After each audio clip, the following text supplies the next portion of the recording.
Hello, my name is Kenneth Williams Schickler Jr. I'm currently enrolled at Ivy Tech Community College, where I'm a sophomore majoring in HVAC. The purpose of my speech is to persuade my audience that abortion should be restricted in the United States. The doctor uses tongs to grip my head as he inserts scissors at the base of my skull, causing a small hole. A suction catheter is then inserted into this hole, and the contents of my skull are sucked out so that my skull collapses. I am then removed from my place of dwelling and discarded like a piece of worthless trash. This is not a horror movie. This is no 1940s Nazi experiment. This is one method of abortion used in the United States today. According to abortion.com, over 1 million United States citizens have died during war over the past 200 years. During the same period of time, there have been over 35 million abortions. According to the book, Abortion, Opposing Viewpoints by Mary E. Williams, abortion has been legal in this country since Roe v. Wade, the Supreme Court decision of January 1973. But it has been performed by shady doctors in back alley abortion clinics for far longer than that.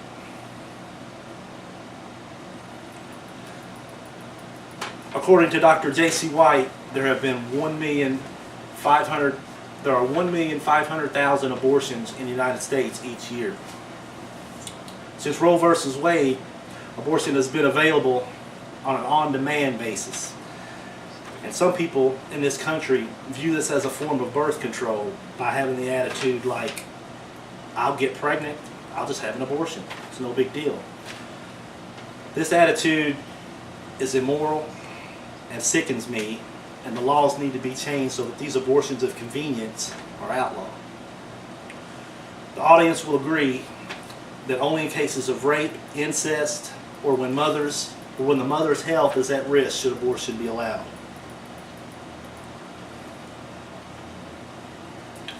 Now that I've given you a brief history of abortion, a brief description of some of the views of your speaker as well, let us take a look at some of the questions involving abortion. The first question is this human life? According to Dr. J.C. Wilk, human means one of the biological beings belonging to a group known as Homo sapiens. Such beings are unique from all others in that they have 46 chromosomes in every cell. They are not a member of the dog family, the rabbit family, or the carrot family. Alive means that a being is growing, developing, maturing, and replacing its own dying cells. It means simply not being dead. As you can see, a fetus in any stage of development meets this criteria.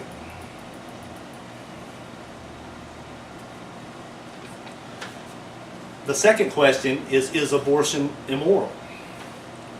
If your daughter comes in one day and said, I want to kill Grandpa, would you say, well, I don't agree with you, but it's your decision? Probably not, right? And since in the United States is widely considered a Christian nation, and the Bible, specifically the 10 Commandments, say thou shalt not kill, and condemns the shedding of innocent life, all of these things make this question a no-brainer. According to Pastor William P. Sanders, abortion is murder, and murder is immoral and against the law in every country on the face of the earth. And God said, before I formed you in the womb, I knew you. and before you were born, I consecrated you. Jeremiah chapter 1, verse 5. The third question is, does the baby feel pain during the abortion process? The sensory nerves, which feel the pain, the motor nerves, which send the pain message, and the thalamus, which is part of the base of the brain, are all that are needed for a fetus to feel pain, and they are all present only 8 weeks after conception. They are also working only 8 weeks after conception. This is further proof that, if further proof is needed regarding this question, one only needs to watch the video, The Silent Scream. In this video, according to Dr. Brian Nathanson, a former abortionist, an ultrasound is used to show movements of a fetus during a suction abortion. This fetus can be clearly seen avoiding the suction instrument while its heart rate doubles. After the fetus is finally caught, the dismemberment process begins, and the fetus can be seen with its mouth wide open, hence the name Silent Scream. The fourth question is, why is abortion acceptable in cases of rape, incest, or when the mother's health is at stake? In the case of rape, the victim did not engage in the sexual act willingly and therefore should not be held responsible for the result.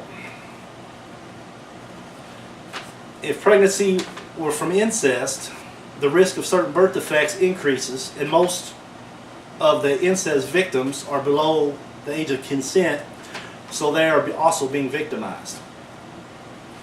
In the case of giving birth with a serious risk to the mother, abortion would be the only way to save the mother from a potential life-threatening disease.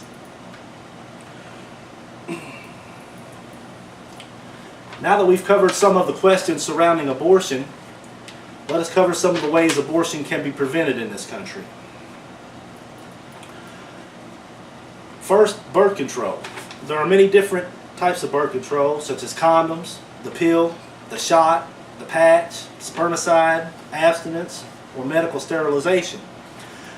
I don't know which of these options is best for any individual, but with a little research, I'm sure that you can find the types that work best for you. The key point to remember is abortion is not a form of birth control. Second, if an unwanted pregnancy occurs, consider adoption. There are approximately 2 million couples awaiting a child in this country, so finding people willing to take the baby should not be an issue. You should feel much better knowing that your child has a loving, caring family rather than knowing that you chose to end the life for a selfish reason that you'll regret for the rest of your life. The third step you can take to prevent abortion is to vote for political candidates who share the same types of views that you share, and pressure those candidates through the use of churches or other groups. And always vote pro-life and attempt to amend the Constitution so that unwanted babies have a chance to have long lives.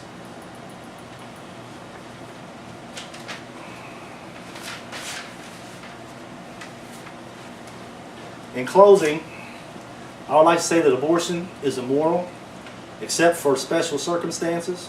And with your help in using the information that I've provided, perhaps together we can enlighten people and change the ways of thinking so that people realize that all human life is precious, even if the person whose life is on the line cannot yet speak for themselves.